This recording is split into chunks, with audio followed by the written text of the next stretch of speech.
In this video, we're going to go over the similarities between the manna that the Jews received, the bread from heaven, while they were traveling in the desert to the Holy Land of Israel, and the modern day pursuit of wealth, money, sustenance.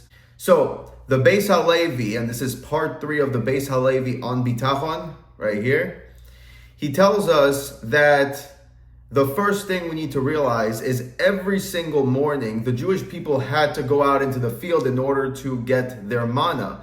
It was coming down from heaven, yes, but it's not like they could just stay home, relax, chill, be lazy, and it would just come to them. They actually had to go out into the field and gather the manna. That's number one. Number two, each person received exactly what he needed, not more and not less. If somebody actually tried to get more than what was set for him and his family, then the extras would be eaten by worms or evaporate. On the other hand, if somebody didn't get a chance to take enough, then there was a miracle that whatever he took was enough to feed himself and to feed his family.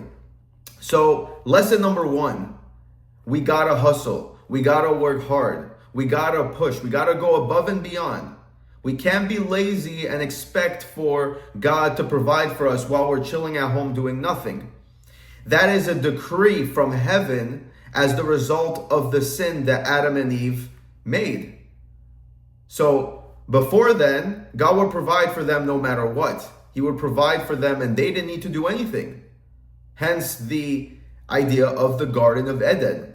But after they sinned, Adam's curse was that he would need to work hard and to hustle in order to be able to put food on his table or be able to provide for his family.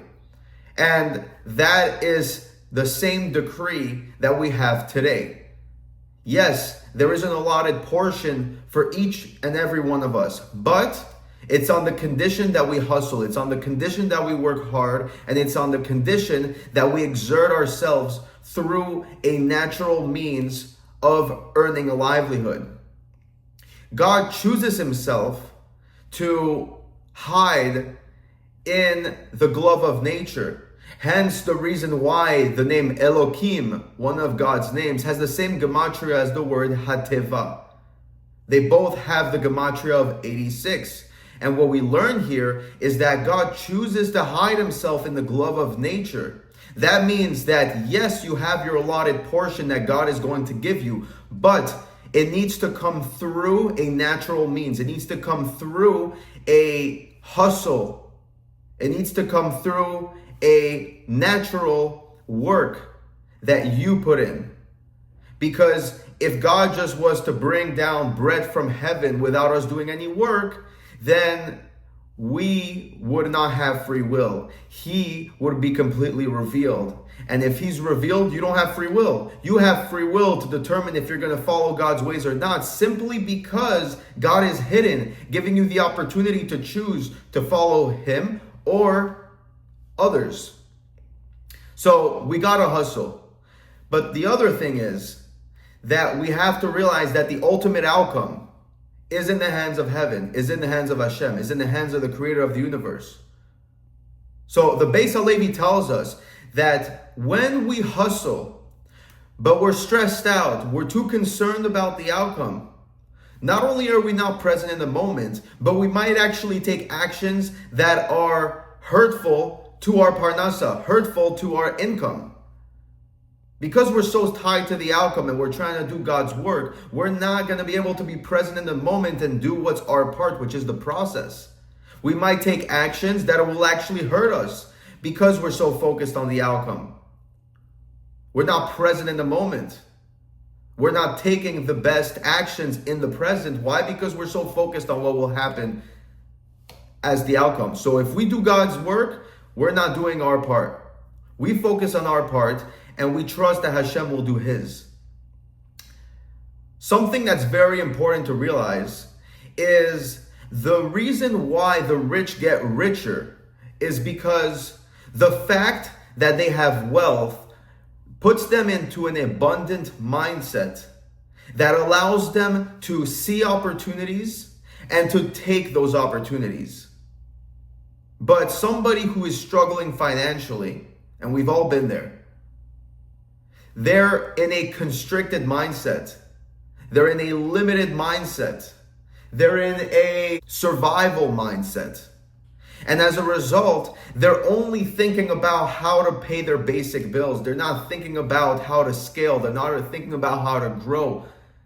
Even if there's opportunities right in front of them, because of the mindset that is so constricted, they're going to be fearful to take those opportunities, or most likely they won't even see the opportunities right in front of them.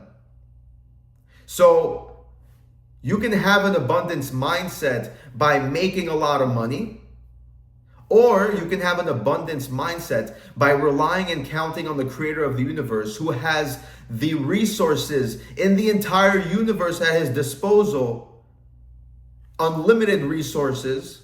And if we connect with the creator of the universe and realize that we're a partner with him in creation, we're a partner with him in our lives, then we can step into an abundance mindset, because we don't count on anyone. We don't count on any situation. We don't rely on a specific business deal or source of income. We are connecting with the infinite source, God. And when we do that, not only are we making the best out of every situation, but we also see the opportunities in every situation. Every challenge opens a new door. But if we're so tied, if we're so limited, if we're so constricted in our mindset, all we're going to do is focus on not losing what we already have. If you're holding on to two ropes, you're not going anywhere, you're going to get stuck in the middle. So we swing from one opportunity to the next. And if we're so constricted in our mindset that we want to hold on to the rope that we have in our hands, well, we're just going to swing back and forth and not go anywhere. So challenges are there to push us. They're a gift from God to push us to swing onto the next rope, to swing onto the next stage. And if we're focused on the process and not so tied to the outcome, then we'll be able to flow with the times, to be able to flow with God and let him guide us to reach higher and higher, financially, physically, spiritually, mentally, emotionally.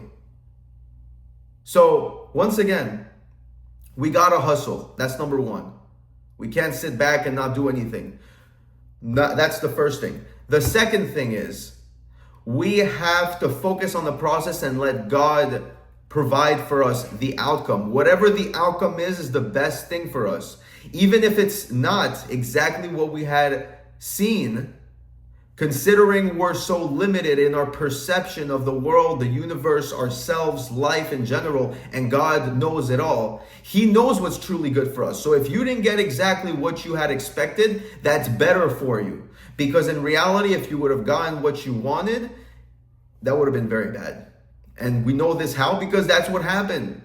Otherwise, God wouldn't have made it the way that he did.